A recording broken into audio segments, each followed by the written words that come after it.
Okay, it's January 1. You know what that means. People have New Year's resolutions. And if you're in need of one, we got you covered. Here's one for you. Try visiting every Minnesota city. And we're not just talking about, the big ones, the Minneapolis, St. Paul's.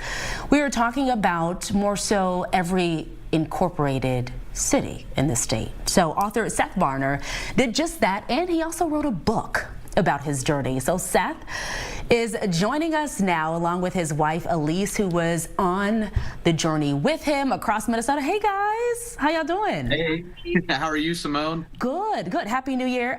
I hear you're from Nebraska, so I have to ask you, are you okay after yesterday's game? We tried to cover up our tears as much as possible, and then we drowned it in New Year's Eve festivities. So we're okay. We're looking forward to August, and we'll live. Okay, yeah. You're all good. You're all good. One foot in front of the other. Let's talk about this, Seth and Elise, because I think this is really cool, very unique. Of course, start by telling us how you started this, because I think it was during COVID, right? Yeah, so the gist of it is basically back in March of 2020, the world ends, COVID starts, and I'm a freshman in college at the time. Yeah. And I go talk to my buddy after being home in Wahoo for like a month because we're so bored. I'm like, hey, I want to make something out of nothing summer and actually go do something worthwhile. So I was like, we should go visit every town in Nebraska. And to summarize the story, it really blew up on Facebook. So much so that people said you should write a book about the adventure. Being 20 at the time, I wrote the book and it did really well, and it got me thinking like maybe we should do this in Iowa, see if people would respond kindly to seeing their towns documented and tourism shared, and us visiting every town. And in the years since, I've now been to every incorporated town in Nebraska, Iowa, Kansas, Minnesota, and both Dakotas. So about 3,700 towns or so in a little over 5 years. Were you much of a traveler before?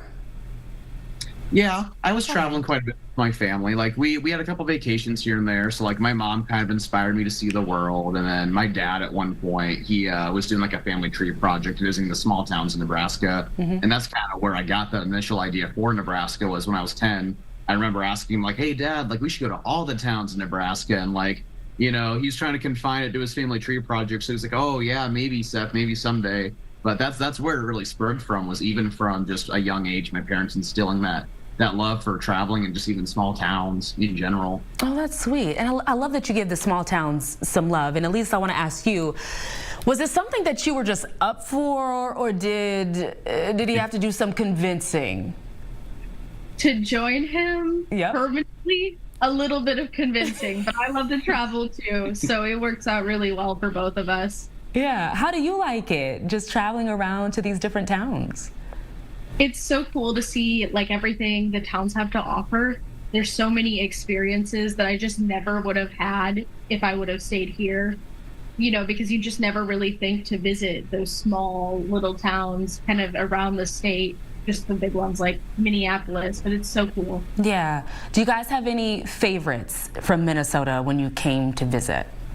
Oh man, I like to kind of say like every town has a story, and so like we could literally tell you something about all 856 towns. I don't think we have the time for that. Maybe some of the highlights would be like Detroit Lakes. I really liked the Thomas Dombo trolls that just got installed. It kind of encourages people to go see the outdoors. It's artsy. It's just something kind of unique too and fun, where it's like, hey, like this is a reason not to stay indoors and just essentially do nothing, video games, watch movies. Like towns as small as 4,000 or 5,000 people, even smaller than that, 300, 400 people, they've got these like hidden little bars and gems. And so I really liked Detroit Lakes, was one of my highlights. And I really liked visiting the Spam Museum in Austin. I've been wanting to try that. How was it? It was so neat. They've got like this pulley lever thing, and you can package your own Spam can. Contest. It's kind of fun. It's just cool. It's just it's just about doing something different and unique to that particular place. Do you guys normally start with a plan? Do you map it out, or is it just kind of, let's just see what happens along the way and where we drive? I would say it's kind of a mix. So like we put stuff on Facebook where like we'll be like, hey, we're going to these towns like in a couple of weeks, and we'll list like 80 towns. We're like, we want to know the best restaurants. We want to know like your favorite arts, like what are the coolest museums or attractions or historical things in the area. And so we would compile that stuff from literally thousands of people on Facebook And then on our own time too, like, the whole thing is wandering more. So we would stumble across a restaurant or a shop that looks interesting. We're like, okay, like we have to stop in there, just kind of see what's going on. Or there'd be like, this guy at the bar, and I'd be like, all right, what's the craziest story that's ever happened in this town? Like, did you climb the water tower? Are you the one who did the graffiti up there? Like, just like these weird, funny stories from like the 70s, the 80s, and back when things were like kind of crazy. Or you talk to the old people and they've always got a story to share. Yeah, I love it. It's the power of conversation, right? Because I think like once you start exchanging the conversation, I always tell people you find out so much, just not just about the person, but of course just the experiences, and maybe you might get ideas about different places. I have to ask y'all, have you had any issues though? Because you're probably putting a lot of miles on the cars. Any flat tires, running out of gas, anything like that? Oh yeah, a whole bunch of stuff. I mean, I don't think you were in Hopkins actually, so right there in the Twin Cities. So we were by the little depot where the bike path starts. There's the bridge goes over the highway and everything in Hopkins. Yeah. And our car stalled there for a moment, so it took us like 30 minutes to get it back running. It was a fuel pump issue, and I'd already replaced the fuel pump once earlier in the year and gotten help from people on on video where like there's actually this local pastor just happened to like see I was stranded, and then he helped me like push my car to the mechanic shop like down the road. Otherwise I got attacked by a tree in Itasca State Park. Super windy one day, like it was super windy, and I remember thinking in my head, I'm like, okay, there's this big storm, like I should probably like watch out. And right as I thought that, like I was thinking about the wind, and this tree branch slams in the right side of my car. Like, oh my gosh, fell on my car as I'm driving through the state park.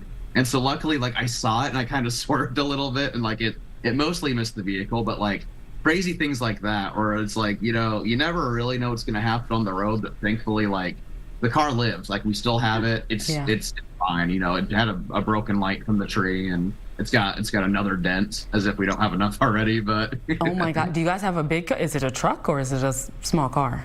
A 23 Chevy Equinox. Okay, so nothing super fancy. Yeah, nothing that crazy, but let's do a little bit of size there. Do you guys really stay in a hotel when you come to different places, or where do you stay? We like staying with like some of the local places, especially like top of my head is like up in Grand Marais. We stayed like at the Best Western there, and they had like a nice, kind of like on the lake and everything there. Like I know in Tyler, I stayed at like the Tyler Motel, for example. A lot of the smaller towns have these special places. In Leroy, we stayed at a haunted hotel. It was Forgot about that. Sweet. Oh, yes. Yep. It was haunted. We didn't hear any ghosts. I don't know. But I mean, didn't hear anything. But the locals we were talking to were like, "Oh yeah, like there's vases fly across the hallway at night, and like all kinds of crazy story." I'm like, interesting, but like they swear that it's haunted. So it's places like that, the boutique hotels and stuff too. We don't camp or anything like that, but we try to stay like the local spots and kind of figure out like, okay, like what's some of the neat and unique lodging options. Yeah. I would say. This is really, I love what you guys are doing. This is really cool. I'm sure you meet so many cool people, different people. You're going to have contacts all over the world. Did you want to really quickly mention your book, where people can find it? Yes, I should mention the book, because people across the state have been waiting on this puppy for a long time. So it is a very large book. Wow. It is on all 856 of Minnesota's incorporated communities. You can find it on wandermorepublishing.com/shop. But it's got history, it's got photos, like restaurant recommendations. It is just chock full of an unbelievable amount of history and the story of how every town came to be, and the things that make it unique. There's colored pictures, and then I took 115,000 pictures across the entire state. So each town has its own QR code where you scan it, and then you can follow along and basically vicariously tour any town from the comfort of your own armchair.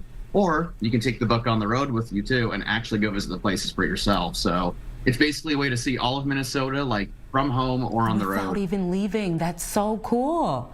That's genius. Oh my gosh. Yeah. Literally one of a kind. There's no other travel guides out there that do that. It's something I came up with years ago just to show like, hey, like even the small towns, or maybe I won't put 50 pictures in there of a town of 20 people, like in print, but like it's in the QR code at least. So you can still look at this town. Even if you live 1,000 miles away, you can still see everything that they still have. As someone new to Minnesota, I'm like, oh my gosh, let me go through each page and then show up and learn something new. That's so cool. I love what you guys are doing and exploring, and this is probably like a cool thing for you guys' relationship too, is like bonding, and then you'll have so many stories to tell for the rest of your lives. So we appreciate your time, Seth and Elise. This is awesome. Thanks again. We appreciate it. We've got a million day trip ideas. So even if people message us on Wander More in Minnesota on Facebook, like, we're happy to help people. You know, if you're planning your trips or anything, like, we can tell you anything you want to know about Minnesota. We consider ourselves a bit of experts at this point. Travel experts. And the next time you guys are in Minnesota, please let us know. Come on by. All right. Thanks, guys. Have a good one. Cool. You too. Happy New Year. All right.